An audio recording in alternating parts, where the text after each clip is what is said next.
morning's meeting of the Buckinghamshire and Milton Keynes Fire Authority. Great to see such a packed room.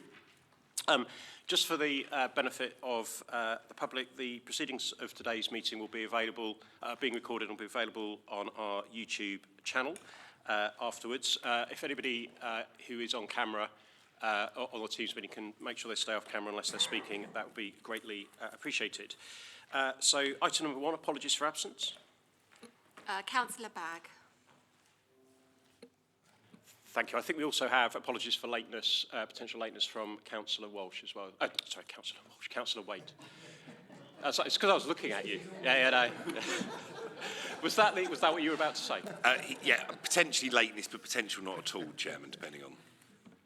Thank you. Good. Item number 2, minutes of the meeting of the Fire Authority held on the 12th of October. Are there any questions as to accuracy of those minutes? We have to agree the minutes? Thank you. Item number 3, matters arising from the previous meeting. Graham. Chairman, under minute FA26, a member asked if there would be any material that could be made available to members of the authority to raise awareness of the risks to sort of heating materials during the winter, and I believe Simon Tuffley is able to provide an update on that. Yes, Chairman. The information has been circulated to Councillor Darlington. Thank you. Any others? Sorry, Chairman, under FA27, where the authority approved the Safety Centre funding agreement, you requested that a meeting be organised for members of the authority after the February meeting, which is going to be held in Milton Keynes. I think Katie could provide an update on that. Yes, an invitation's been sent to all members, and nearer the time I will, firm up that, and then we'll make arrangements for that, for a visit after the Fire Authority meeting in February. Great, thank you. Looking forward to it. And finally, Chairman, we have under minute FA28, the People Strategy 2020 to 2025. A member raised concerns about the condition of High Wycombe Fire Station, and I understand that the Deputy Director of Finance and Assets visited the station yesterday with Councillor Walsh, and I believe in Asif Hussein's absence, I believe that Councillor Walsh can provide an update on that. Thank you, Chairman. Yes, I attended with Asif yesterday. It was a very productive visit. We did a full tour of every room in the station. Very interesting seeing some of the history on the station. One of the few remaining fire poles, I'm led to believe. And some of the old lighting and on-call systems are very interesting. But there were already in place prior to the question being raised at the previous Fire Authority meeting, a plan to significantly improve the facilities for our team members there. And I'm led to believe that the majority of those improvements will be finished by the end of March, and I have promised the officer team that I met there yesterday that I will return at the end of March to make sure that those improvements have been completed on time. A couple of other small bits and bobs we discovered on our tour, which I'll take up with the appropriate officer, but overall it's a very good visit. Great, thank you. We won't ask if you went down the poll, Councillor Walsh. But any other matter arising? Councillor Stutchbury. Well, thank you, Councillor Walsh, for attending. I mean, what did you find the ladies' showers like? Pretty slim provision there, and are you, in your tour, did you notice that we need to do something to improve the equality of the building around gender-based provision?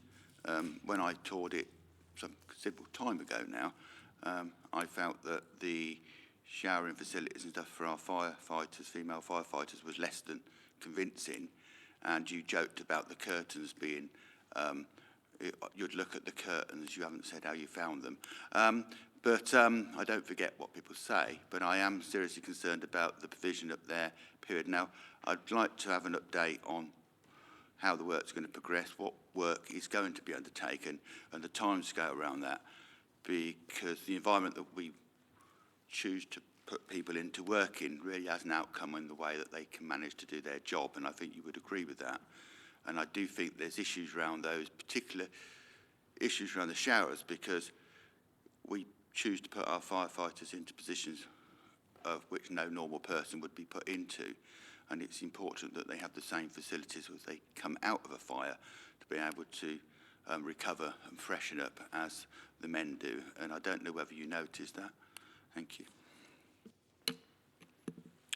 Well, thank you for your questions, Councillor Stutchbury. I mean, in terms of the overall quality of the shower facilities, yes, they could be improved. In terms of numbers, but on a ratio basis, we have far more showers available for our male staff, but we only have a small number. If the whole crew were to return at the same time after a very hot, sticky evening or work, it would not be great. There are rooms for improvement. In terms of EDI, well, the chair of the EDI is also our deputy director of finance, and there is significant improvements in terms of our EDI strategy going in. In terms of the curtains, well, they're actually blinds. You referred at the previous authority meeting that they had holes in them. They don't have holes in them per se. They have gaps in between that aren't conducive to a good night's rest. So they are going to be upgraded and improved, but it was a slightly different on my tour to your recollection of your visit. But I completely agree. We should provide excellent facilities for our firefighters, and they do an excellent job. But in terms of a complete refurbishment of the whole site, that's not possible until we've completed a review of our estate strategy. Thank you for that, but you ought to... Councillor Stutchbury, sorry, come off your mic. I'm going to move us on because we had a discussion about it at the last meeting. We've had a visit, we had a good update from Councillor Walsh. I think if you've got any further questions, perhaps the two of you can perhaps take it offline, and we'll bring... I'm sure we will. Thank you. So moving on to item number 4, disclosure of interest. Any disclosure of interest from members? Take that as a no. Thank you very much. Moving us on to Chairman's announcements. Just two items I just wanted to draw to your attention. Firstly, I wanted to congratulate our members from Milton Keynes on receiving your letters patent. Many congratulations to you and to the City of Milton Keynes. And secondly, I just wanted to draw your attention to the item on the independent review of culture at the London Fire Brigade. As I'm sure all members will agree that have read the report, it's a difficult report to read with some quite shocking stories in it. I've set out in the Chairman's announcements the steps that we've asked of the Chief Fire Officer and the senior team to enable members of the Fire Authority to get assurance that we don't have issues, similar issues with our culture here in Buckinghamshire and Milton Keynes. And I think it's fair to say both the Chief Fire Officer and I are determined to not be complacent about that culture, and that work will be really important. So I'm going to ask the Chief Fire Officer to say a few words on the steps that are being taken. Thank you, Chairman. Just to echo what you said in terms of about not being complacent about our culture. I've been in the Fire and Rescue Service now for 30 years, and actually there's a longer tail to this. But we do need to use this as a launch point about our culture moving forward, not be complacent about the fact that it couldn't happen here, and it's maybe not happening here. It could well be. And we've been encouraging members of staff to come forward if they've got any complaints or thoughts about the process at all. In terms of the actions, there's already a budget bid going forward for next year. In terms of looking, we already do staff surveys, but there will be increased staff surveys in the coming years if that budget bid is successful, and that budget bid will also look at setting up some people networks. The ED&I group, which met yesterday, which has representation from Councillor Gary Hall, and many of you will know that I also sit on the group, is chaired by Asif Hussain. We'll be looking at the recommendations of the report and working through the implications. And we also have a Middle Managers' Day, Leadership Day, this Friday, to talk to leaders in the service about the report and the next steps in terms of moving forward. The day after the report was released, a vlog was also released by myself in terms of underlining the importance for staff not to walk past the behaviour, and that's gone out to all members of staff to see. Like I said, we cannot be complacent, and I would urge any members of staff who have concerns to raise them with their line manager or any other member of the staff in terms of colleagues or wherever, and we will deal with them appropriately and swiftly. Thank you. And as you'll note in the report, we've asked for regular updates to the group leaders, myself and the Vice Chairman, and we'll bring an item to the next executive and then to the next full authority on that as well. Are there any questions arising from the Chairman's announcements? Councillor Stutchbury. Yeah, thank you. Having been here some small amount of time, I did notice the amount of work that Councillor Lambert done in this area, and the work that we were doing within the authority to strengthen those areas, and the the consistent approach which was taken. So I am personally encouraged by the approach that the Fire Authority has taken in the past and hope that will continue.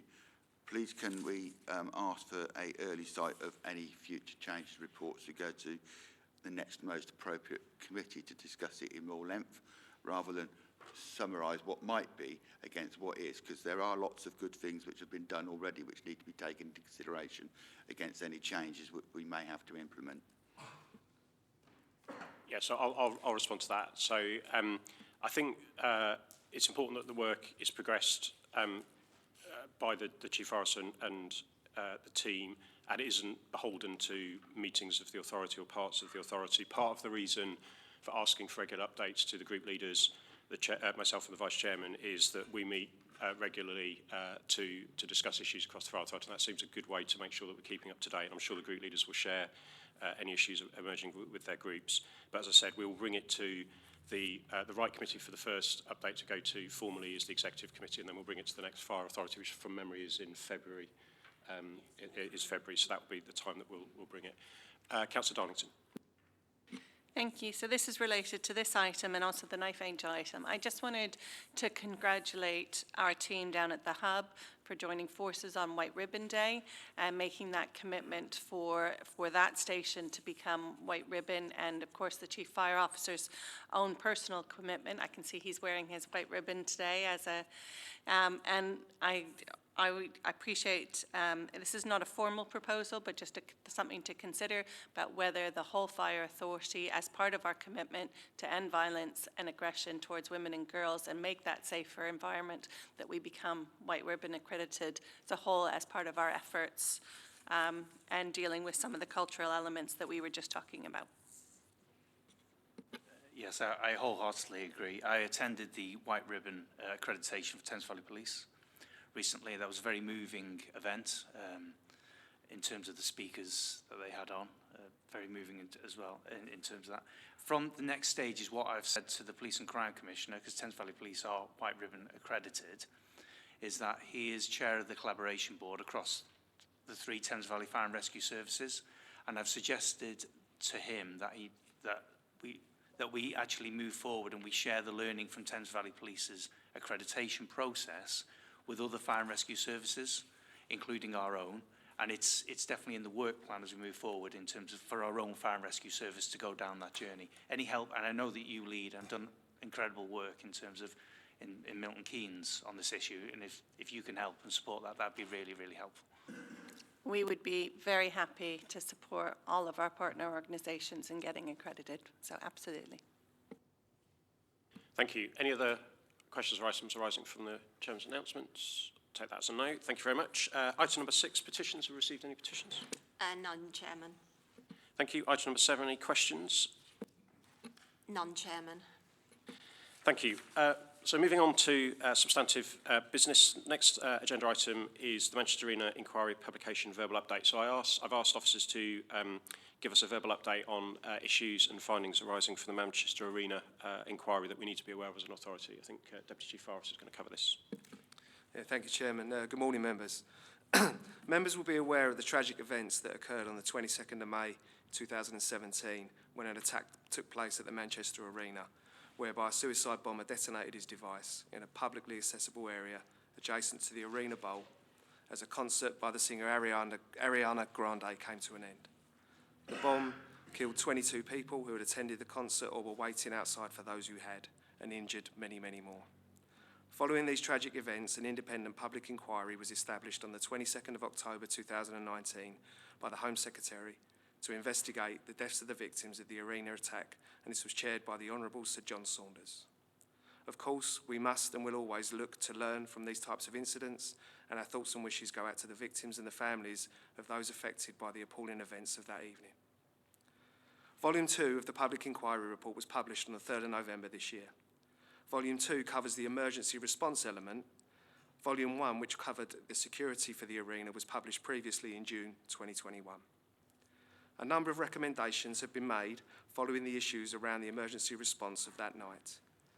Many of the Volume 2 recommendations are in respect of national learning for police, ambulance, fire services and wider partners to consider. and they need to be considered by a number of bodies, including the National Fire Chiefs Council, National Police Chiefs Council, the Association of Ambulance Chief Executives, Her Majesty's Inspectorate of Constabularies and Fire and Rescue Services, National Operational Learning, Joint Operational Learning and wider partners, to name a few. There were also specific recommendations made in respect of Greater Manchester Fire and Rescue Service, North West Fire Control, as well as for local resilience forums. Any national learning from a fire perspective will feed back through the National Operations Committee, of which I sit on in my role within the National Fire Chiefs Council, and via the local resilience forum structure, of which again we are embedded at all levels, so we are well sighted and involved from both a strategic and operational perspective in respect of any national or more local changes. There is an existing national coordination and advisory framework for the fire service in England that supports fire and rescue services in dealing with major incidents.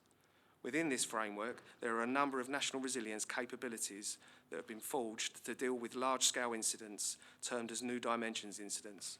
For example, urban search and rescue, which we host here in Buckinghamshire, high-volume pumping, mass decontamination, and others. In addition to these, marauding terrorist attack capabilities are located strategically across the country within fire and rescue services to support a national response to these types of events that we saw at Manchester Arena. Whilst we do not host a specialist marauding terrorist attack response capability here in Buckinghamshire, all of our responders have guidance and training on marauding terrorist attacks at the appropriate level, and we are aligned across the Thames Valley, fully in compliance with the current joint operating principles. We have already identified and closed a number of gaps that were identified by Lord Kerslake's earlier report into the Arena attack. The learning from this report fed into our Operational Assurance Improvement Plan as per normal practice, and in the same way the learning from the Grenfell Tower fire inquiry did. The Thames Valley Fire Local Resilience Forum executive is also cited on the findings and a coordinating activity through the delivery and training, exercising and operational learning groups, and via the Joint Emergency Services Interoperability Principal Leads, again, all of which have representation from our service. We will ensure that all learning is coordinated into the service and is correctly considered and appropriately implemented. I'm happy to take any questions. Thank you. Any questions for Deputy Chief Fire Officer? Councillor Cheshire, just before you raise a question, would you mind just bringing your microphone a bit closer, because I'm struggling to hear you a bit. Thank you. I'm sure you did. Yes, just from the report point of view, will there be a wind out from the report to large venues from Milton Keynes to South Buckinghamshire? Because one of the things which was early cited, I understand, it was the way that venues were managed, and the internal bit was quite, let's say, wasn't as it should have been, and that the people who run professional venues need to be more buy-in to it and need to be closely working with the outside authorities. It did seem, or was alleged, that the centre itself was not as smart in it could have been in the incident that took place, and the CCTV camera probably indicated that.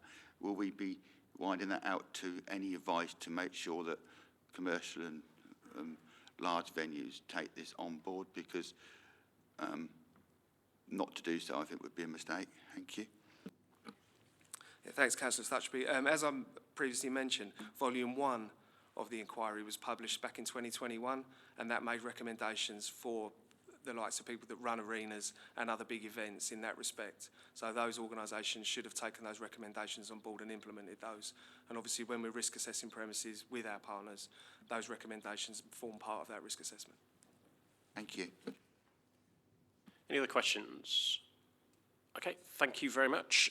Moving on to item number 9, recommendations from committees. So this is from Overview and Audit Committee of the 9th of November, the Procurement Strategy 2022 to 2026 and review of standing orders relating to contracts. I'm going to ask Councillor Walsh to introduce it, and then I think Rhonda Smith, the Procurement Manager, is going to present it.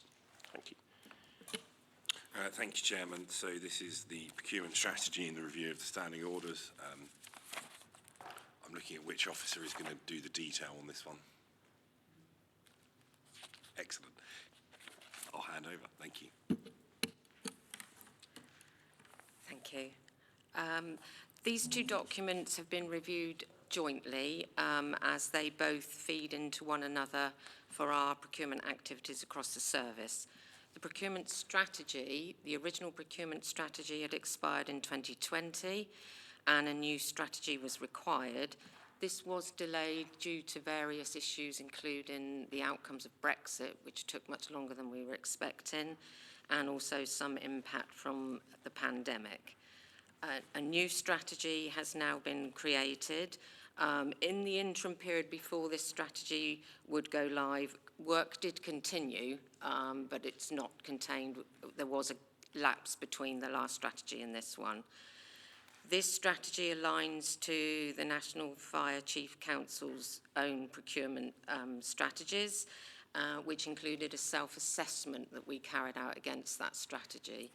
So the three key themes in the strategy of leadership, commercial practice and delivering local benefits, we assessed ourselves against those and set targets that we wish to achieve throughout the duration of this strategy that goes up to 2026. One of the areas that we are also keen to focus on was the local benefits, social value and sustainability. We are quite proud of the fact that we currently have 58% of our contracts are with SMEs.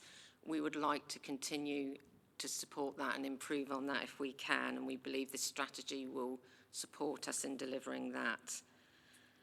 During the overview and audit meeting, a question was raised around what social value model we were going to use. We would be operating following the government social value model, which was published some time ago, which has 5 key themes running through it that we would use for most of our procurement activities. The themes are there to be used optionally. We're not mandated to do social value, however, we prefer to do that in all our procurement where possible. We tend to use the issue of whether there's relevance to the procurement, if it's proportional, and it's compliant with equality and non-discrimination. This strategy would be reviewed probably in 2025 at the moment, but that may be sooner because we are still awaiting the latest UK procurement bill to go through Parliament, and out of that may come changes that we will need to update the strategy. So the strategy will be reviewed again if the outcomes from the UK procurement bill dictate that we need to change some of the targets that we've set. The second document that supports the strategy that we have brought today is the review of our standing orders relating to contracts. The main changes to this document is the change from the current lowest threshold of £10,000 to take that up to £25,000, and to align with our collaborative partners who we work with all the time for procurement. Our collaborative partners have a threshold of £25,000. It will enable us to do more collaborative work more efficiently if we are all aligned with the same thresholds. We also are aligning with the latest government transparency requirements, which require that all contracts should be published at a value of £25,000 and above. So aligning to that value would make sense to tie in with all our transparency reports around our spend and our contracts. Procurement resources in the service are quite minimal, as they are across many of the public sector organisations. If we can bring ourselves up to an aligned figure of £25,000 as our first point of carrying out procurement competitive processes, this will enable the resources we've got to focus much more on efficiencies and effective procurement through not spending so much time on the lower value activities that are currently going on. Having said that, the lower value activities are still policed by procurement. We see all purchase orders that go through our systems, and we have very strict rules set up within our systems to ensure that they are carried out compliantly. We are also going to publish to all our staff, and they will be required to take part in procurement training on an annual basis to make sure that any activities being done below this threshold, everybody will have received sufficient training to enable them to act compliantly when they're doing spend below the £25,000. I think that's a summary of the papers. Open to questions. Great, thank you. Any questions? Councillor Darlington. Darlington first, sorry. Yeah. Sorry, I didn't know. Sorry. So we had quite a discussion about social value and SMEs at the committee, and we talked about how dire the current economic situation is and how it was really important to ensure that public funds and public procurement were supporting our economic recovery. So, and I left that meeting thinking we were going to then say a little bit more, but I'm disappointed to see that under social value reporting, it says social value not considered important. That's what it says in the document.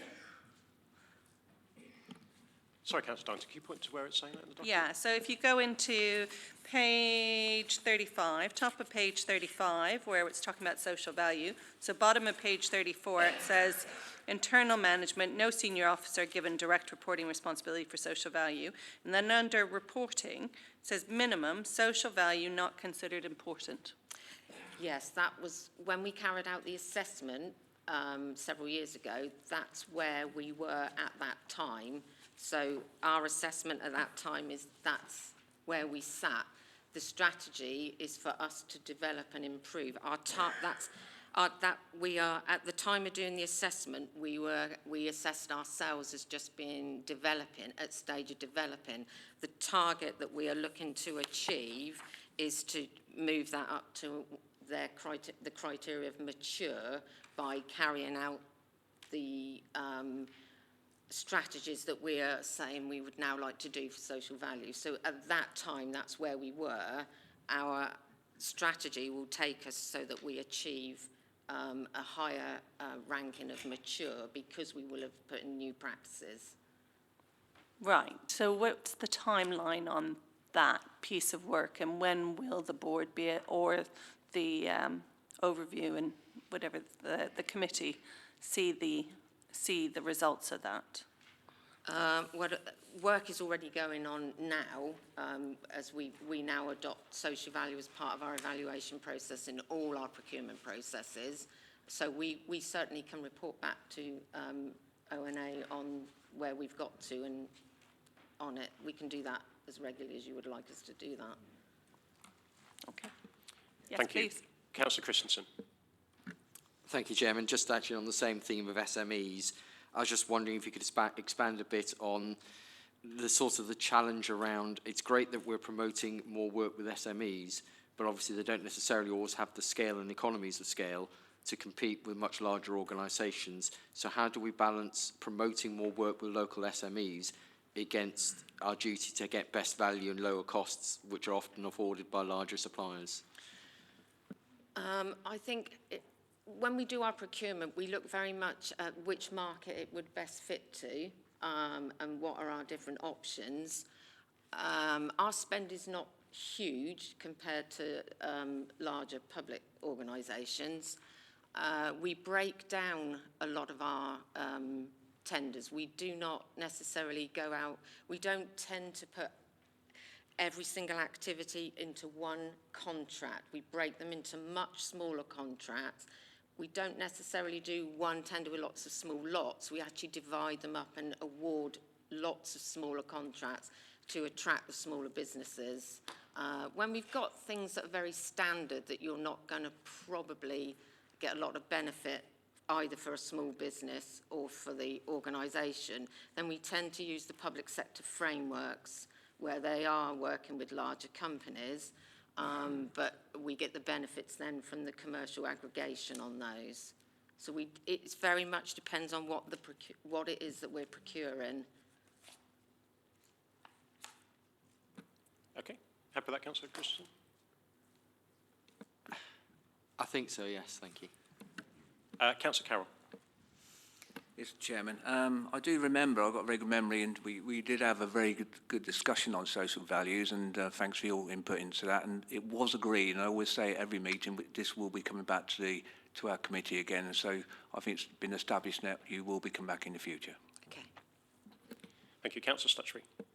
Yeah, I wouldn't go back in, but I think I'm very pleased that the social values was raised, because the report is misleading in the sense that it says no, when it shouldn't be no, it's that we're trying to improve that. And secondly, I'm a bit confused about the procurement values, that we're going to work to Westminster procurement values.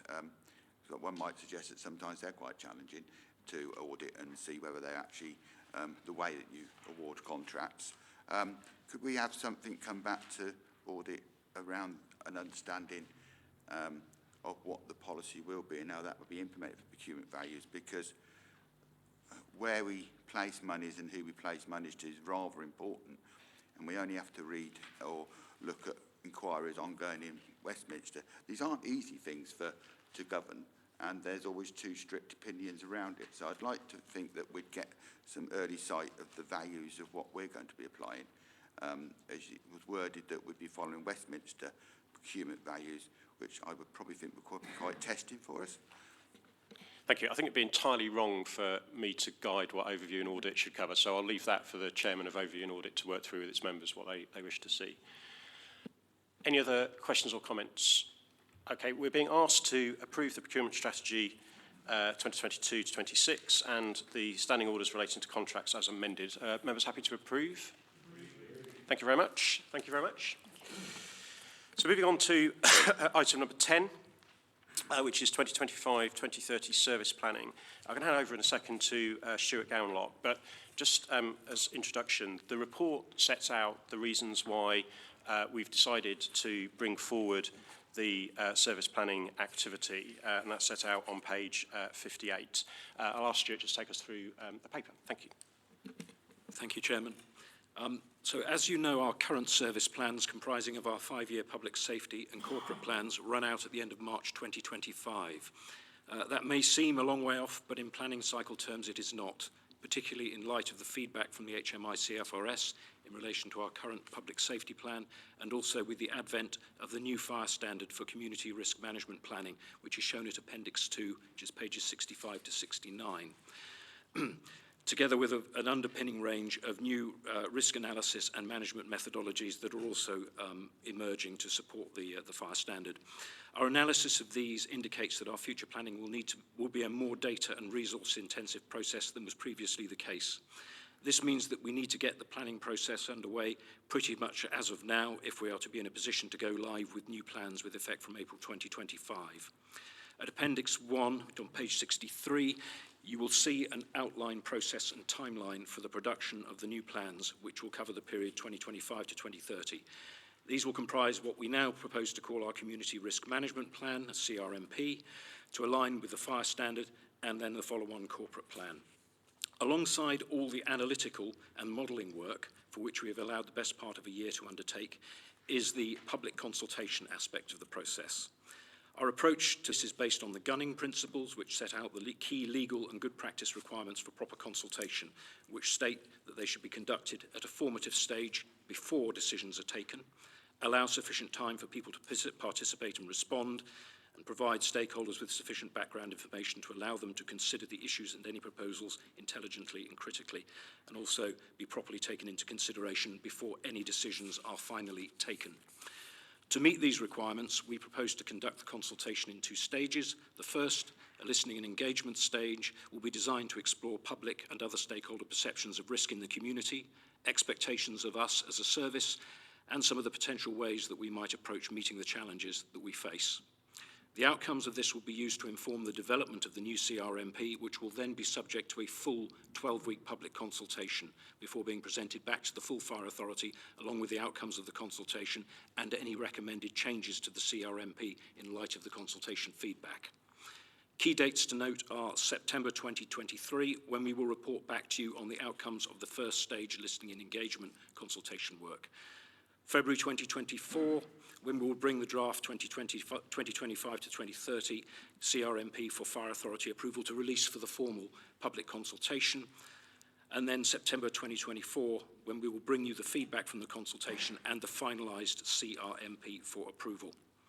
We will then work up the supporting 2025 to 2030 corporate plan for approval at the February 2025 Fire Authority in readiness for launch from the beginning of April 2025. I will now hand back to the Chairman for any questions that members may have and for consideration of the recommendations at page 57 of your packs. Thank you. Any questions on this item? Councillor Lambert. Thank you. I don't suppose, actually, Chairman, this is a question, but a level of support being given from me and probably all of us here that this work be undertaken. I've sat here so many years and gone through these, and I know that we consult extensively. So I share everybody's frustration that HMIFRS didn't consider that was extensively.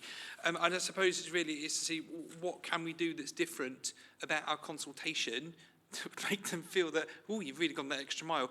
Not sure exactly what that is in full detail, but I'm sure with many of us working with parish and town councils as well as our councils themselves, I'm sure we can do whatever we can to reach into those communities for whatever aspect they feel would be going over and above what we already do.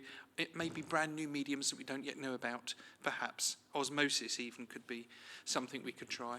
That was a bit flippant, Chairman. I appreciate that because I know what good work you and the team do to deliver this each time, and it's not an easy piece of work. So thank you very much.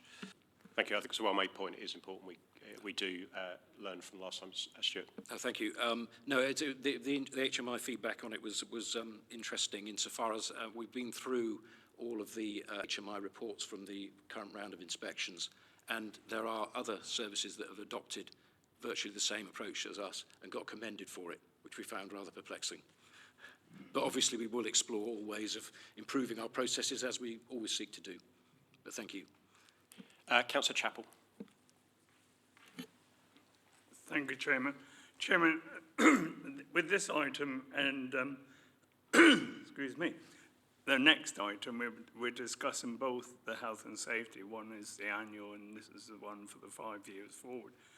I notice in the next item that the forward is signed off by the officer and the lead member, which I think shows a good standard of partnership in the hard work that's put in. When we look at the 5 year, I see the chief officer is signed, obviously, but wouldn't it be a good idea for the lead member to be part of that forward as well? Question of ignorance, I suppose, but just to show continuity. So yeah, I can answer that one.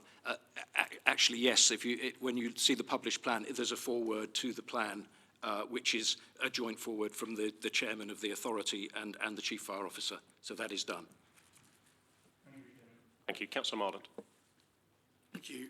As somebody who is in charge of currently developing a local plan in terms of planning for Milton Keynes, it just strikes me as a bit odd that we can literally pass a plan that will run to 2050 and run to several thousand pages in the same time frame as this is taking, and this will be for a 5-year period. I'm just wondering about the consistent sort of like, this is 2022, we're talking about 3 years away, we've just passed one about sort of like maybe, whilst the plan might run to 2030, slightly longer run and some of the evidential base might be a good thing to have a basis of the next one, because if the next one comes around so quickly, just doing some of that underpinning work for a slightly longer time frame might ultimately save some time and resource in the future as well. And I think that's our basis for the local plan in Milton Keynes, that the detail won't go to 2050, but the framework, so to speak, will.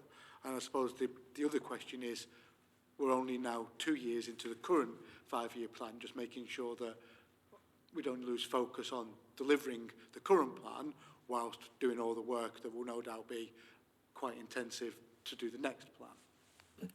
Two very good points, thank you. Do you want to take the first point, and then I don't know if either the Chief or the wants to ask the second? That is a very good point, and actually in practice we do look further out. I mean, the minimum requirement for the plan from the national framework is a 3-year period. we go for 5. But when you look at the content of the plan, very often we are looking much further out, particularly obviously because of some of the big infrastructure projects like Chess 2 and so forth, and obviously all the housing development, obviously, that's just in the local plan. So we do obviously have regard to those. And I think absolutely, you know, we look out as far as we can, but obviously we set a 5-year interval for refreshing the plan in effect. Yes, thank you very much. In terms of delivering what's in the current plan, we will continue to do that, and that will be monitored. I think the bit that strikes me is how things have changed over the last number of years so quickly, not just finances, and there's other bits as well in terms of environment that we need to include as we move forward in a different way. But we will continue to deliver on the existing plan. Thank you. Councillor Stutchbury. Yeah, and thank you. Just following on from Councillor Marland's point, it's clearly evident in the rest of Buckinghamshire we're developing allegedly a local plan, development plan, which hasn't been exactly consulted on any great favour yet with the Buckinghamshire members. We need to take that in consideration. I support that point.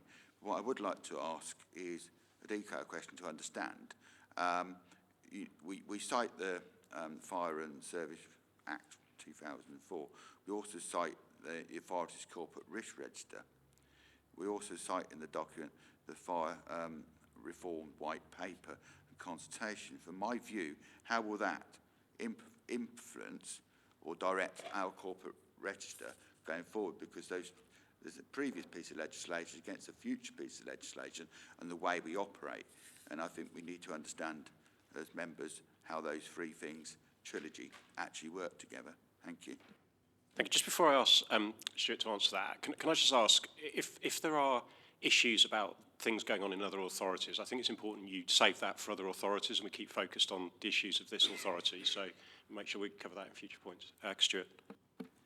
Yeah. It's obviously we've got a lot of things sort of that are emerging. We don't know, for example, in relation to the white paper, how quickly the government will move on that. In terms of, obviously, we haven't even had the feedback from the consultation yet. But it's one of those things, you know, along with any number of other things that we need to keep a sort of an eye on at all times. And we track them, and obviously we'll, you know, if there are things that materialise within the time frame material to the construction of this plan, then obviously we will do our best to take them into account. But you know, it's ever thus. You know, we're dealing with a lot of moving parts in essence. Thank you. Thank you. Just coming back. You've had your contribution. Thanks, Councillor Stutchbury. I'm not seeing any other hands, so on that basis, I'm going to move us to the recommendation. So we're being asked to approve, firstly, that the successor plan to the 2020 to 25 public safety plan be known as the 2025-2030 Community Risk Management Plan. The provisional timescale for preparation of that plan and corporate plans is approved, and that any changes to the sequencing and timing of the 2025-30 planning process be delegated to the Executive Committee for approval. Are we happy to agree that? Thank you. I'll abstain, Chairman. Councillor Stutchbury, we're moving on. So we're going to item number 11, which is the Health and Safety Strategy 2023-27, which is going to be presented by Daniel Cadwell and Callum Bell. Before I do that, I'll hand over to Councillor McLean just to do an introduction. Thank you very much, Chairman. Pleased to bring this forward to the Fire Authority today. I've been involved with this for the past 4 or 5 months with the previous Health and Safety Manager, and I sat and talked about this, and there's been several iterations, so I'm very pleased to pass over to Callum and Daniel to go into more detail. Thank you, Chairman. Thanks, Councillor McLean. This strategy sets out the strategic health and safety objectives for the next 4 years and focuses on how leadership is key in setting out the direction to improve health and safety and physical and mental well-being in the workplace. It sits alongside the wellbeing strategy and dovetails into the people strategy and aligns with Bucks and Milton Keynes Fire Authority's public safety plan. The mission statement is leading the way to a healthier and safer workforce. And then there are 5 strategic objectives. So these are positive and effective leadership, drive continuous improvement in health and safety performance, lead the way in reducing work-related ill health with a specific focus on mental health and stress, lead the way in protecting the environment, and continue to drive a positive and effective health, safety and well-being culture. So making it happen, we will continue to strive for excellence in our health, safety and wellbeing performance. The fundamental requirements for positive and effective health and safety remain strong and visible leadership, visible commitment to health and safety across all levels of the service, collaboration and partnership working, engaging with employees and other stakeholders, managers and their staff across all levels having the competence to identify and control the risks created by their activities. This strategy is the foundation on which the service can build on, providing direction to all employees and relevant stakeholders on how we will improve health, safety and wellbeing, including the culture over the next 4 years. Thank you. I'm happy to take any questions on this one. Thank you. Councillor Christensen.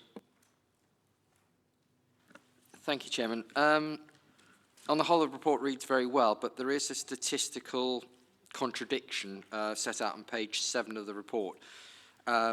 So the exec summary rightly focuses on the reduction in injury rate and, down by 17.5% and accident injury down by 18.2%. But I've always been talking in terms of the accident triangle, that you get the minor slips and trips bills to RIDDORs, bills to serious injury. When all the other stats further down that triangle are all on the up, and we're only focusing on the top 2 issues which are down in the exec summary, that seems to not gel with traditional models of accident reporting. Is that because of the new system we've introduced, or I don't quite understand what's going on there?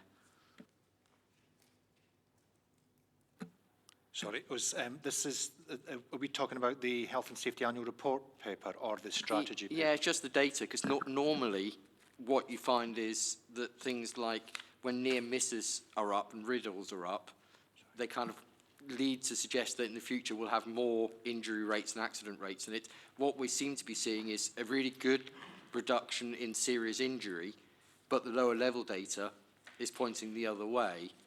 And that, to me, just doesn't quite fit together. I just want to understand it a bit better. As ever, an excellent question, but you're jumping ahead of us, Councillor Christensen, because we're on the strategy at the moment, so we'll get to the report in a minute. So what I suggest is if we can park that question and we'll cover it when we get to that agenda item, if that's okay. Any other questions or comments? Councillor Darlington. Sorry, it's just about the mental health points and creating that safe space for people to be able to speak and express their opinions. And I think that's really, we don't seem to have that anywhere in the strategy. And I think that's a really important tenet that we've seen through other health and wellbeing strategies, that the voices of the front line right up to board level are heard without interruption. Again, another really good question. This works in tandem and in partnership with the wellbeing strategy. The wellbeing group sits and covers those aspects specifically around those areas. I'm more than happy to explain that further detail outside the meeting, but this is looking to complement that piece of work, not take on the responsibility around that. And we spoke about that as well as complementing the environmental elements, that we've got separate policies and procedures that cover that. And again, this looks to complement those other areas of activity, if that helps answer the question. Councillor Stuttery. Yeah, following on from that, as a dyslexic and recognising the Equalities Act and the need to allow people a reasonable time to adjust. Noting today the tenure of the meeting that we're moving on quite quickly to bypass questions and secondary questions with health and safety. I do wonder, is that a culture shift, or is it a deliberate move, or is it something we're going to have to get used to? Because actually due governance and scrutiny of the subject and people being able to come back and ask additional questions is very important in governance. If we move fastly through stuff and ignore what members say for whatever reason, we run a risk of actually missing something which is saying it important and then making a wrong decision because we chose for either personal, political or ridiculous reasons to move on. So I hope that isn't going to be a culture going through the meetings, because it is, we will have to challenge that at every point. And as it's in the meeting, we're doing a health and safety report here, and the way we talk to us, if that's going to be the way we talk to our staff, as we talk to each other in this meeting, that's going to be a very disturbing and damaging way going forward. And I hope that culture won't slip from this meeting into the employers, as was earlier, in the earlier point, when one was not able to come back. And I say that as someone who is disabled and as dyslexia, and I think we ought to respect those being under the Equalities Act. Thank you. Thank you, Councillor Stuttery, for that. So Let me just respond. I don't think anybody observing this meeting could say anything other than you are given ample time to make your points uninterrupted. I just want to draw your attention to two items within the standing orders of this meeting. So firstly, D10, which says right to speak, which says that a member shall not speak more than once on any motion or amendment except in exercise of the right of reply given in standing order D15 on a point of order or by way of personal explanation. And secondly, I'm not sure you need to be reminded of this, but D2, for the chairman's decisions to be final. So I think you've been given ample opportunity to speak. What we don't want are speeches that are not relevant to the items under discussion, and that was all you're being asked to do. Are there any other questions or comments?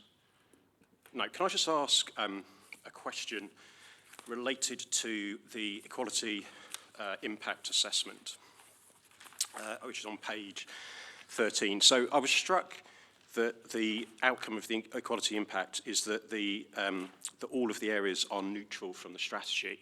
I'd just be interested in, just take us through a bit of the approach that led to that outcome, and just to give us some assurance that one of the things through the strategy that we will look at is the way in which the health and safety strategy environment is tracking any disproportionate impacts on certain types of colleague. That would be really helpful just to understand. Thank you.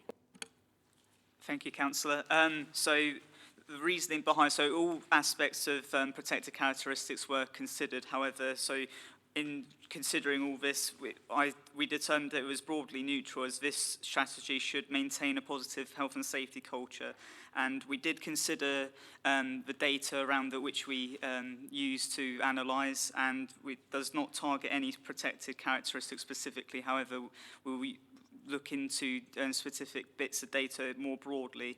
And in terms of the protected characteristics, this strategy should have a positive impact for all, not just for have a specific impact on a single characteristic. Thank you. Okay, I'm not seeing any other hands. So we're being asked to approve the Health and Safety Strategy 2023 to 27. Are we happy to do so? Thank you. Thank you very much. So we're moving on now to the Health and Safety and Wellbeing Annual Report. I'm going to ask Councillor McLean to introduce it, and then can I just ask, when you've been through the report, if you can answer Councillor Christensen's question as well? That'd be great. Thank you. Thank you very much, Chairman. I'm delighted to be presenting this report again this year. Expression, it's been another good year. There's been little change to many of the metrics in there. I would counsel members that percentages sometimes are not as meaningful as finite numbers when you've got low numbers. But I am pleased to report that the incidents have reduced in several instances. The teams work very hard. I think the culture is there that Fire Authority members should be aware that the firefighters and support staff really do take health and safety very very importantly, and that's led from the top. So thank you very much. I'll pass over to Callum and Dan. Thanks, Councillor. So the report this year focuses on the key projects that have been ongoing during the financial year, such as the BA replacement project and the new health and safety recording system. It also focuses on employee wellbeing, a contaminants update, and it also details the recovery from the COVID-19 pandemic whilst maintaining business as usual. The report also covers performance at a glance, so I think which has been identified already. So the safety event statistics for the year 21-22 identify that there has been a decrease in the number of personal injury safety events. This is an excellent result. However, there's been no change in the number of equipment damage events, but an increase of 15.8% in the number of vehicle damage safety events, and more detail is provided in the report. And to touch up on the previous point mentioned regarding the data, so yes, that is correct. In theory, there should be more hazard reports, more near misses than the actual outcome of the safety events. I think this is something we can drive to encourage more reporting of. And in terms of picking up the point relating to the new system, at the moment we just report near misses and safety events on there.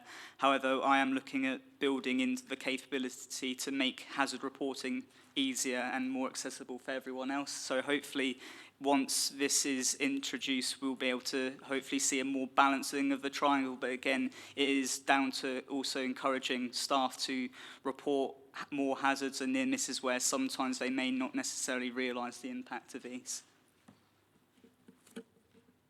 Councillor Stuttery. Yeah, read the report. One of the things we do need to be minded of is resilience, mental health, and the way people react, downgrade from things. We put our firefighters into positions that no normal person ever will experience in their life, if once. And will there be a whole process around that? Because if we don't work on the mental health and recovery and support of our firefighters, which I'm sure goes on in the fight anyway, but I think we need to factor on that, because resilience, well-being and mental good health will stop sickness and will slow down that, and the ability for firefighters to adjust. Because it's not easy, is it, if you've experienced something quite horrendous, to know quite how to adjust and talk about it, period. And I think it's important that we have an understanding that that support is there. I'm sure it is there, but recruitment is a problem, retainment of staff is a problem, and we live in a very difficult environment. And plus, of course, during this time, we also, every family in the country's got economic challenge, which is upon them themselves. Firefighters are not immune from the economic challenges the country's facing, very much so that they are penultimately part of it. So I do, and that's all to do with mental well-being, resilience, and the health and good fortune of our staff. So I'd like to have a little reassurance from the officers how we deal with that, because we shouldn't be deaf to it, and we shouldn't be tinnitus to other people's concerns, and we should be ever more present in listening to those, because only by listening to other people can we successfully meet our obligations. Thank you. I can pick that up, Chairman, if that's okay. I can, in very simple terms, I can give you absolute assurance that the well-being and the mental well-being of all our staff, not just operational staff, is front and foremost for us as an employer. And a very current example, an incident that was occurring this morning, there was a note on the log around support that has been offered to staff.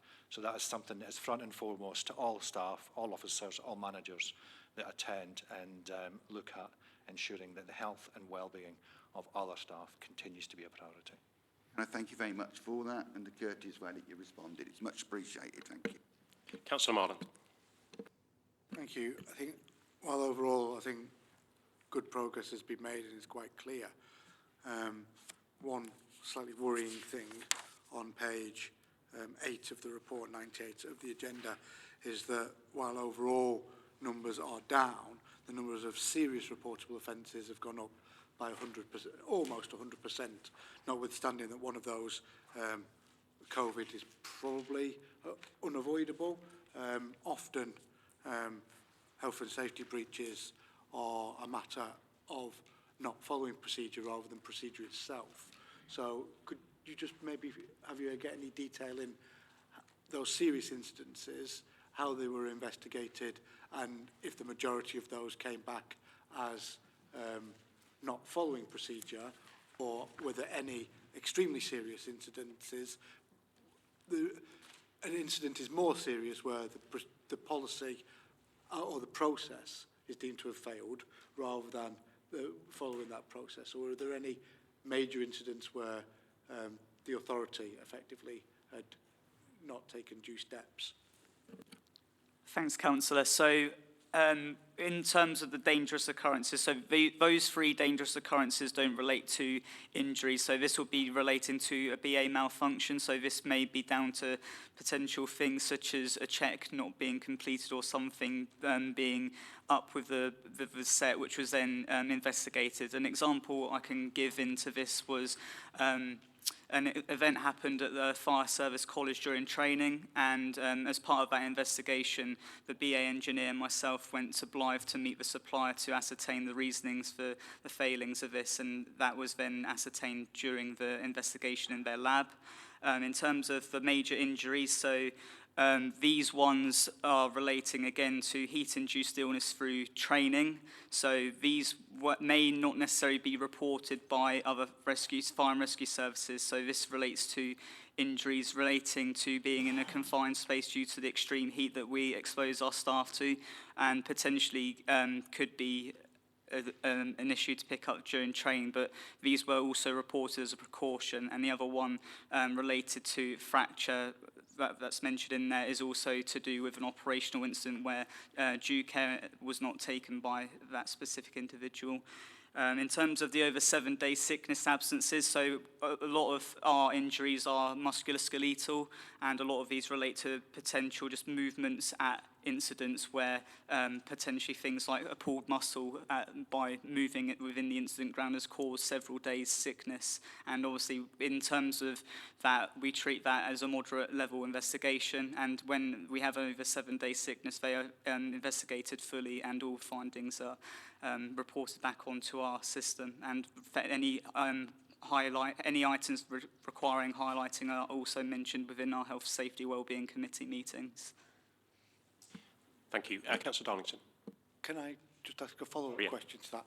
Most of that response was perfectly reasonable, but in the report, the overall question was around the balance between, the proportional balance between those incidents that were preventable by actions by a firefighter and those incidents that were preventable because it was a policy or process failure. And that question wasn't really answered. Do you have that split to hand, or could that be shared at a later date? That can definitely be shared at a later date, so this can be done through our underlying causes report. So I can run a report of any underlying cause and split it down into any actions being taken by that individual, anything that the organisation would need to highlight to reduce injuries moving forward. Thank you. Councillor Darlington. Thanks. So I had two questions of clarification. On the page with all the pictures, one it says, one is about the vehicles. Is that just our own vehicles, or is that vehicle damage that we've done in order to get through potentially bad parking? And the second one was, could you elaborate a bit more on these the 3 violent incidents, and give us a bit more detail about that? Was that violence towards our officers, or was that violence by officer? It's not clear on the thing. Of course I can. So vehicle damage will relate to any vehicle collision to either our own vehicles or members of the public. So if we cause vehicle damage through that, then that will be reportable to ourselves.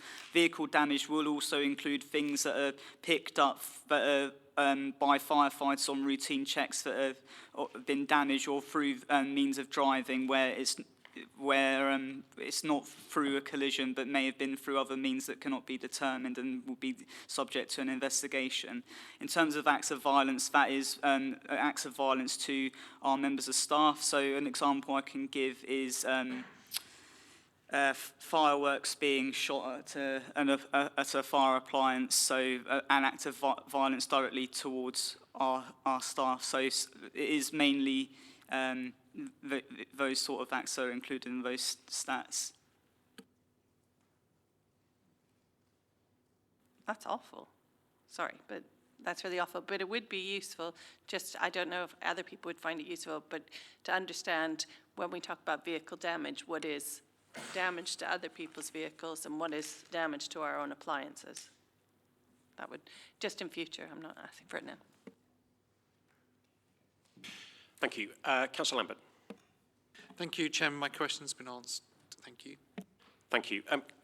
Can I just ask a couple of questions? So linking back to my question on the strategy, I think going forward it'd be helpful, you may already do this, but just for you to do some analysis of incidents, etc., and make sure that we're picking up any impacts on disproportionate impacts on certain types of colleague group, and draw that to our attention going forward. And just turning to page 21, can you just give us some assurance over the underspend on the budget, that the reasons for that, and in particular, just I'm interested in whether that is a result of a lack of engagement from colleagues across the service in the training, or whether it's just that there weren't courses that you need for that budget? Because I think you're showing an underspend of just under 10k. Yeah, it's not because of lack of engagement. It's where we plan in based upon previous trends about how many people will need to do an IOSH course, an EBOSH course, and various an investigative practice course. For example, this year we would routinely plan year on year for 8 to 12 candidates doing an EBOSH general certificate. This year we only had 2 candidates that required that, one supplementary one to support a trade union member. Because of that, we cancelled that course, and the key members of staff that require it as part of their role, we will source that through other routes rather than booking a course for, say, 12 students, which wouldn't be proper use of public funds. So we get the best use of what funds are available and therefore return any underspend back into the central pot. Okay. Councillor Hall. Thank you, Chairman. Just going back to Councillor Darlington's point just now, I mean, I share her abhorrence that our staff are being treated in this way, and I do feel quite strongly that this needs to be out in the public domain so that the public can actually see the threats that our staff are facing at times, so that they too can share our abhorrence, and perhaps, you know, it might go in some way to stop particularly juveniles from acting in the way that they potentially do. Thank you. I think we all share that view. Are there any other questions? Councillor McLean. Thank you, Chair. Another question. I think we're coming to the conclusion of the discussion on this item, to thank members for their comments. I think as the lead member, and looking across at Dan and Callum, I think we welcome the interest that everyone's shown and the lessons that we'll pick up from this and talk about at the Health and Safety Wellbeing meeting next week. Thank you. Members being asked to note the report, we're happy to do so. Thank you. Moving on to item number 13, which is the Building Risk Review and Protection Update. Just bear with me, I move to that part of my agenda.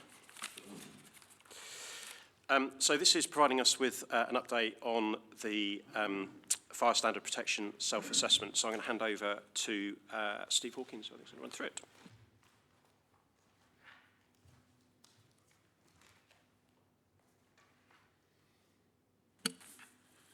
Thank you, Chairman. Good afternoon, members. So this report, as Chairman's pointed out, is an update on the building risk review and some of the protection activities we've been doing over last year, and also a reflection on some of the self-assessment we've done with regard to the fire standards. The building risk review was finished at the end of last year and was a national approach to look at some of the high-risk residential buildings we had.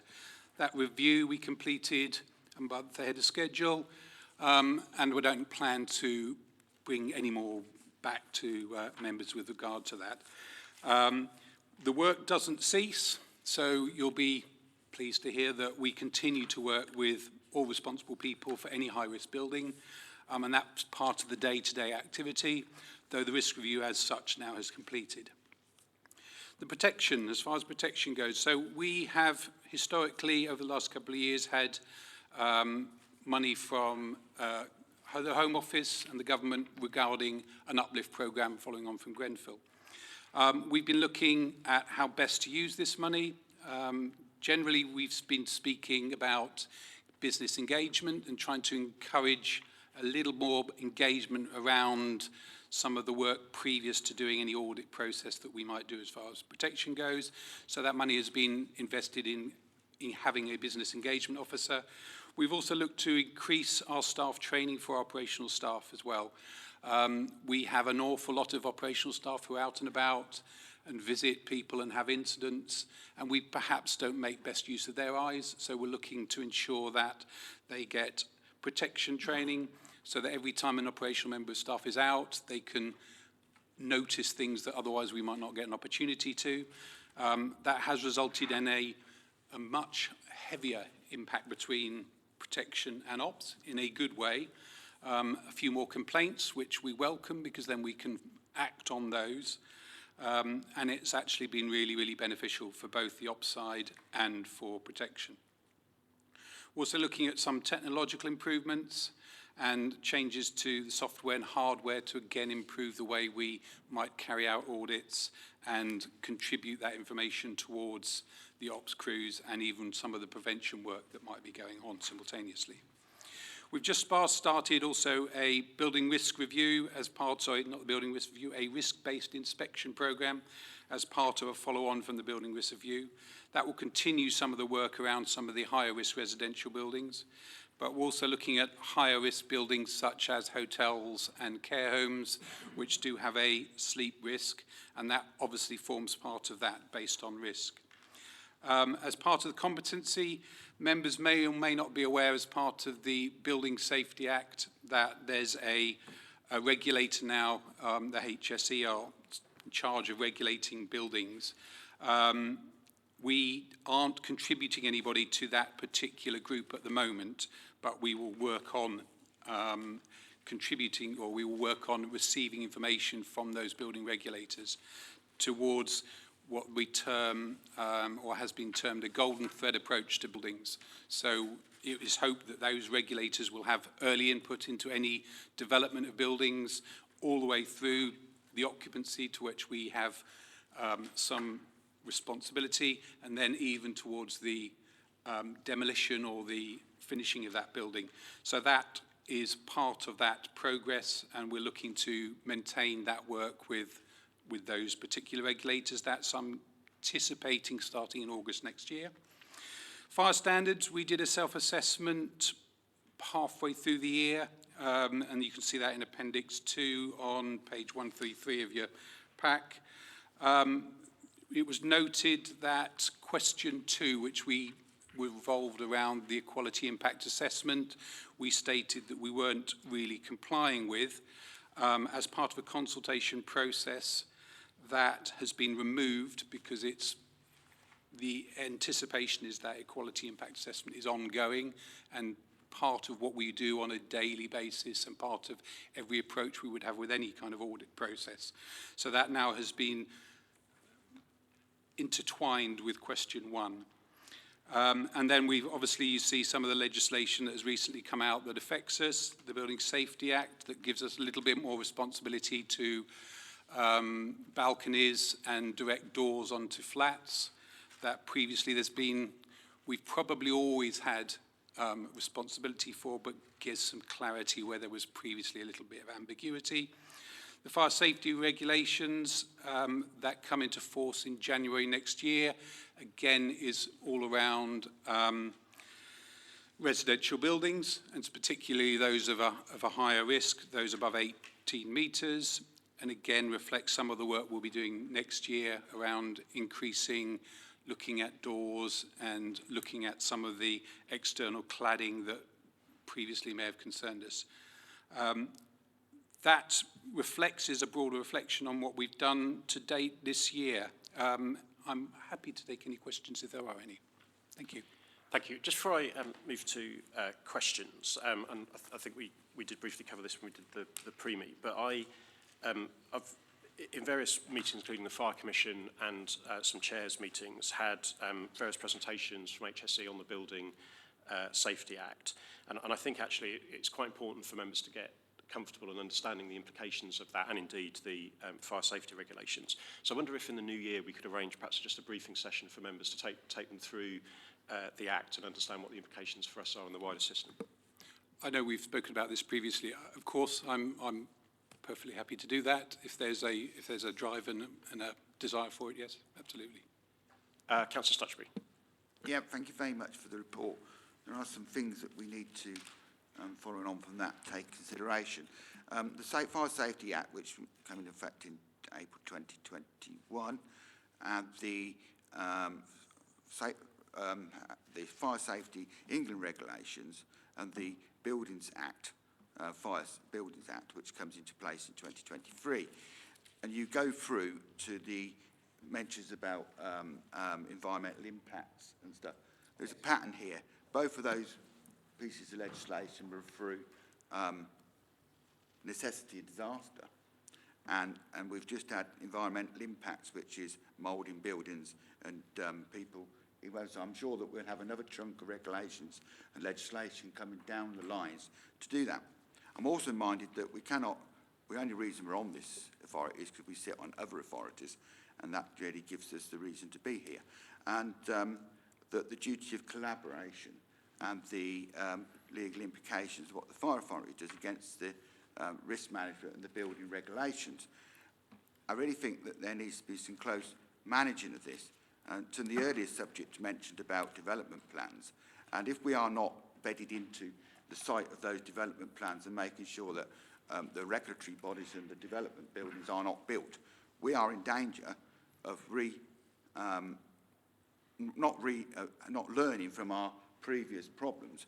And the duty of collaboration and is ever present in my mind in this, and I seek assurance that we have an input as an authority with the learnt knowledge that we have within this as a fire authority to influence both Milton Keynes and Buckinghamshire's future development plans, because if we don't put an influence in there from what we know and are an active player in the duty to collaborate, and of course then we need to recognise the equalities and diversity of all those actions, because within those equalities and diversity, many of the people, sadly, who we deal with on this will be on an income spectrum which is very poor, or some of the buildings around disabilities. And I have a recognition of disabilities because my late wife was disabled, and you can only, if you've experienced those things, recognise the difficulties that we have to have. So I think we should seek to have a big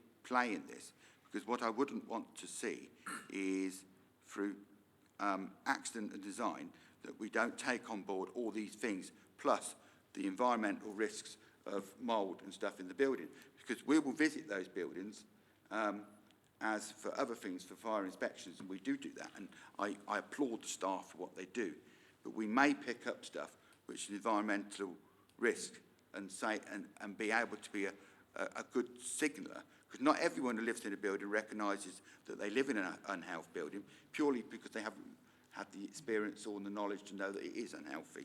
So I think we have a big part in future development plans, and I seek through the officers and the chair and the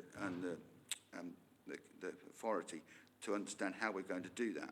Because if we don't do it, all these papers that we've discussed are within a tent, within a silo, and don't actually go outside to produce positive outcomes.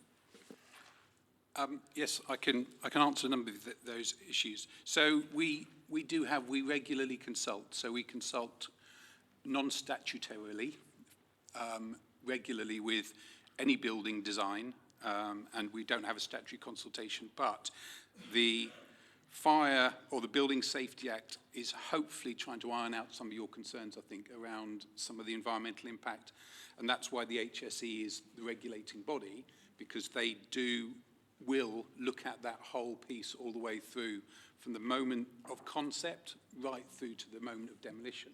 And that will include things like, as you rightly point out, things like the environment, things like the impact for the way people may live within that building. So that work is ongoing. I have some, not concerns, but we need to see how it pans out. But that work with the regulator will involve us, and there will be regular communications, and that work will be able to contribute to that regulator, and that regulator should inform us all the way through the system. That hasn't started, so we don't know how that's going to look, but I will be absolutely coming back next year, explaining how that has moved forward. Thank you, Councillor. You didn't say how it would be a positive influence on the future development plans over the fire authority's area that we represent. That's really where I was going with it. It was the tenure of the point of the statements around the question. We have a limitation within the fire service to that, because we don't have that statutory right. We will, and we do regularly contribute to how we look at it from a development of the wider piece. I don't know that we've got any particular say in that. We can, and we regularly do, feedback into how a building might affect other buildings in the area and how that may impact on everything else. But we don't particularly have an early say in that, and that's what some of that regulation around that building plan or that Building Safety Act will contribute towards. Thank you for clarity. Thank you. Councillor Marland. Thank you. In terms of building risk, obviously we have the unions currently likely to ballot on strike action. Could you just advise us what contingency plans may be in place to cover high-rise buildings in the event of strike action, and whether the government have offered appliances to cover those high-risk buildings in the event of strike action? Sorry, do you cover that, Chief? Yeah. Okay. Yes, in terms of answering that question, the Fire Brigade Union has informed us of their intention to ballot, and the ballot has actually started. Plans are going ahead as we speak in terms of putting in contingency arrangements to provide an emergency response in terms of fire and rescue service. The latest position is that we are in negotiation and discussion with the Home Office in terms of whether or not the military will be involved in providing that response. And we've also gone out to members of the public to engage in terms of defensive firefighting. In terms of the actual provision of appliances, we would provide the appliances and the training ourselves, and then we will bring forward a plan to members once it's finalised in terms of what we would be able to provide in terms of an emergency response. It's not finished yet, but we will be bringing forward that plan moving forward. I noted as well from Industrial Action, which has been already notified in the ambulance service, for example, they've come forward and said they would only attend Category 1 and Category 2 calls. The issue of high-rise is an issue nationwide and is something that will be on public record when we get to that position. Thank you. Any other questions? No, we're being asked to note this report. We're happy to do so. Thank you. Moving on to item number 14, performance management. This is our regular walk through the performance management pack. Again, just like to thank officers for their continued work in developing this. We had a really good discussion on it at the Executive Committee, and looking forward to a similar good discussion here. So, over to you. Thank you. So this report was presented at the Executive Committee on the 16th of November. The report shows our performance for Q2 across a range of measures. For Q2, we have added one new measure. So in the response section on page 171 of your pack, site-specific risk information, high-risk site completion has been added. And the following work in progress measure now has data populated. So on page 184 of your pack, in the public value section, percentage of compliance with standing orders related to contracts. We plan to have all other work in progress measures populated by the end of the financial year. At the Executive Committee, there were a couple of measures highlighted by the members that we would like to provide an update on. On page 175, appraisal completion. Since April 2022, when the end of the year submissions for 21-22 and objective setting for 22-23 became due, reminders have been sent to managers to prompt them to complete any overdue appraisals. These prompts have each time resulted in an increased return of overdue performance and development packs, and this will continue. Alongside that, the Organisational Development Team, or OD team as we shorten it to, are now going to undertake engagement sessions with employees to understand the barriers to appraisal completion. Alongside understanding those barriers, they will also use the time to discuss career development, talent management, succession planning, and leadership development. On page 175, mandatory e-learning was also flagged. The OD team continue to remind staff and managers of the e-learning modules that are mandatory. They are utilising different communication channels, including the intranet with various articles, and a phrase that's being utilised by the service, Payday Workplace Day, where the theme was around completing our e-learning package, and all staff were reminded of what they had to complete. The final area that was flagged was on page 185 around complaints. Of the 14 complaints, only one has been upheld. The highest number of complaints relate to damage to property, and that covers include damage to trees and hedges, and we continue to monitor that. I will now hand over to Craig Newman, Data Intelligence Team Manager, to discuss further performance and the highlighted measures on page 150 and 151. Thank you. Good afternoon, members. As Anne-Marie explained, the Key Performance Measure Report helps us understand how we're performing across the service It also enables us to highlight certain measures to you, the members, and to our staff. Based on feedback from quarter one, we've added an additional page which reflects on the previous quarter's highlighted measures. This is on page 150 of your pack. Reading the summary pages, it might feel that there are many measures showing outcomes not in line with the expectations and targets. It is worth reminding ourselves that during this reporting period, we experienced 2 heat waves that saw extreme demand on Buckinghamshire Fire and Rescue Service and the entire sector. With all of this in mind, we took the decision to only highlight one measure in Q2.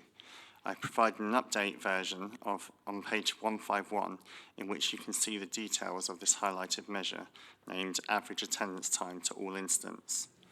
Within this page, we've identified how the service's average attendance time to instance has increased from being 3 seconds slower the previous year in quarter one to being 36 seconds slower than the previous years.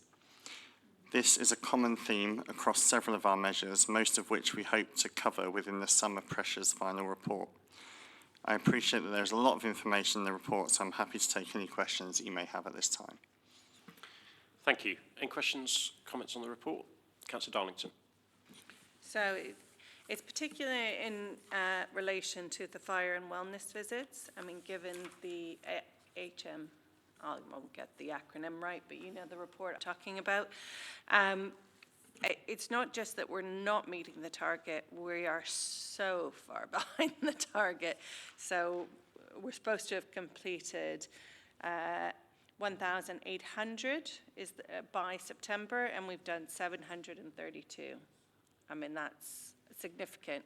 And so I guess my question, whenever we're that far away from a target, is it the right target, or or do we have the right approach?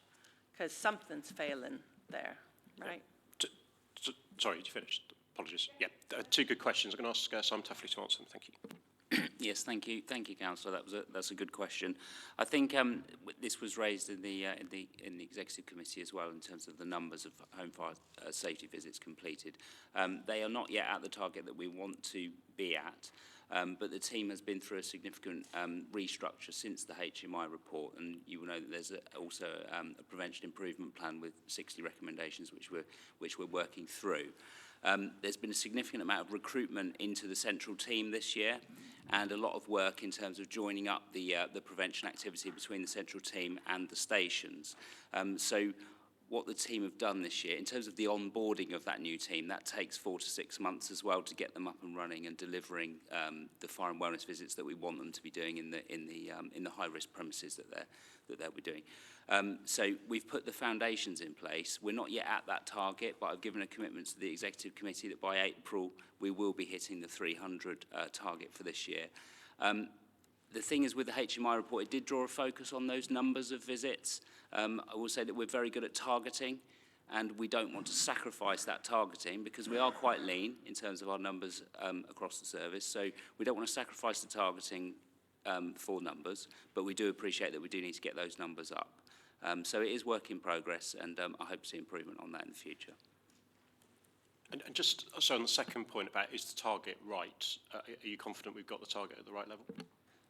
Yes, so in terms of we've got a growth bid going through as well. I think a long-term plan over the 5 years is to bring us back up to that kind of national average without sacrificing the targeting quality. That is ambitious, getting to the national average, but I think that the 300 is achievable. I think that where possibly we brought that target in a bit too early, why we're having this conversation now, is that we want to get there. We want to get there by April because we're putting the foundations in. And the other thing is we want it to be a sustainable improvement rather than just kind of throwing resources at it in the short term to get those numbers up and then not being able to sustain that. Thank you. Any other questions, comments? Yeah. Councillor Stutchbury. Yeah, thank you for the report. On the pages 166, where you go into the deliberate secondary fires and the deliberate primary fires, it's very obvious the months which they took place in, which is July and August, and there's some synergies in there. One of the things that we did agree around that period in the last Fire Authority was to take on board the corporate risk for the environment into the corporate risk register. Modelling going forward, there's no sign that that won't change. That heat and pressures on the authority will continue, and we need to model that. And earlier in the report, there was a section on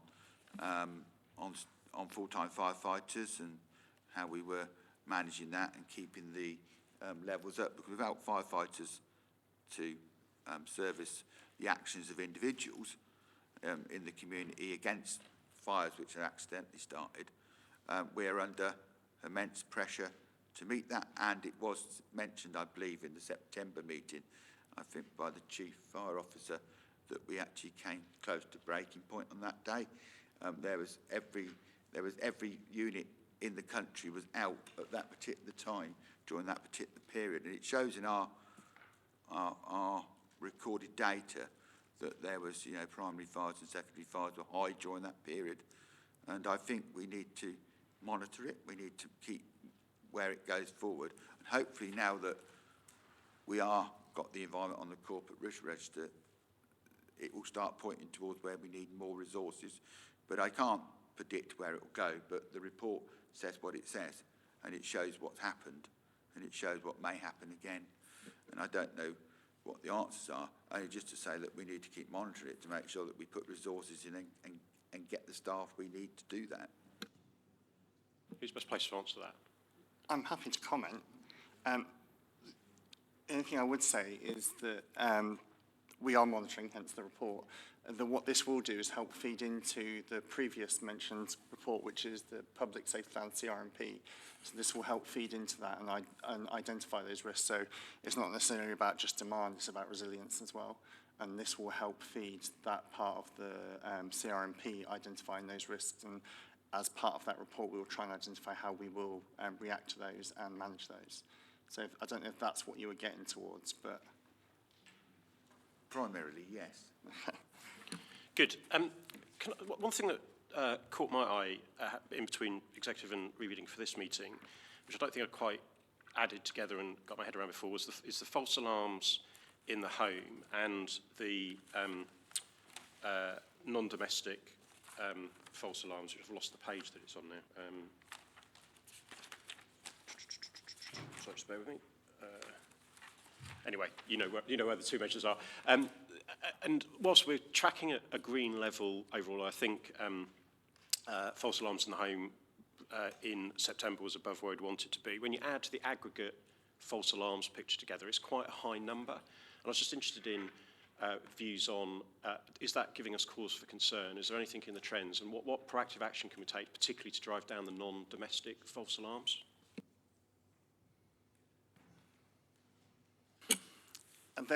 There is currently a review ongoing for non-domestic false alarms, which I won't comment on here, but that is as partly being reviewed as to how we can reduce that. In the past, we've tended not to look at the aggregate number. We tend to look at repeat offenders. So if we get a call to 1,600 different premises and all at once, I wouldn't be so worried about that. We could work on it. It's where we have those repeat offenders where you can go to the same premises 150 times. So that's how we used to track it. We've got good at that now, and we've reduced those numbers. So we would then now look at how we would get those numbers down. But I don't know if Steve Hawkins would want to comment. Yes, Chairman, I can answer some of that around the non-domestic false alarms. So as part of any process, really, we get informed of all non-domestic false alarms in the protection team. Anyone that's probably more than 3 in 3 months, we will go out and just audit. So we take the opportunity to audit them on a regular basis. And if there's anything specific, so I went out with an inspecting officer only yesterday to a care home that had 3 false alarms in one evening. And it was just wanting to know why that had happened and just encourage them or give them some guidance as to what they can do about that to make sure that doesn't happen. So we regularly audit and we regularly go out to those that do crop up. So that's ongoing, and that work has always been taking place. Thank you. Any other questions? Members happy to note the performance management report? Thank you. So moving on to item number 15, which is the date of the next meeting, which is the 15th of February at 11 a.m. and in the City of Milton Keynes and Council Chamber. Can I also just draw members' attention to the carol service, which is taking place tomorrow at St Mary's Church in Aylesbury at 7:30 p.m. Looking forward to seeing lots of members there in fine singing voice. And those of you that I don't see before, I'd like to wish everybody a Merry Christmas and a Happy New Year. Thank you very much. On that note, I'll close the meeting. Thank you.